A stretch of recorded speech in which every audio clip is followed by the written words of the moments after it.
नमस्कार मित्रांनो, माझं नाव विराज आंबरे आणि आपल्या नवीन व्हिडिओमध्ये सर्वांचं स्वागत आहे.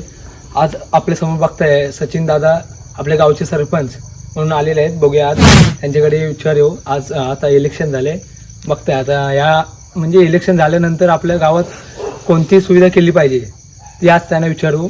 बघूया मग काय बोलतायत. कसं वाटतंय तुम्हाला सांगा, इलेक्शन नंतर काय झालं पाहिजे आपल्या गावात? लाईटी लागल्या पाहिजे, लाईटी अजून पाहिजे, रस्ता आणि आपल्या मंदिराचं मंदिरात नवीन झाला पाहिजे. मारुती मंदिर आता पडत आला आहे. परत हे आपल्या गल्ले आहेत ते पण आता आकाड्या ह्याच्या झाले, काँक्रीटचे झाले पाहिजे. कसं म्हणजे आजी माझी कार्यकर्ते काय कामाची नाही, मग त्याचा तरुण पोरांनी भाग घेतला पाहिजे.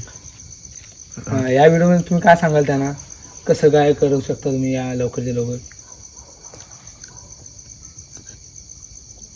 लवकर म्हणजे किती वर्ष झाली पाहिजे? तसं मला तर आता ही विधानसभा येते नाही पंचायतची, त्याच्या अगोदरच व्हायला पाहिजे. बघताय फायदा असतो, बरोबर आहे. नंतर काय नसतो, कारण आमदारकी झाली आता. आता काय काय बोललात तर इलेक्शन झाल्यानंतर काय काय गावात असे सुविधा झालीच नाही. आपल्या गावात झालीच आपल्याकडे होऊ शकते जर आपण अंगावर जर ते योगेश पद्माला जर घेतलेली ना तर होऊ शकतो आमदार. योगेश दादा आले तर होईलच.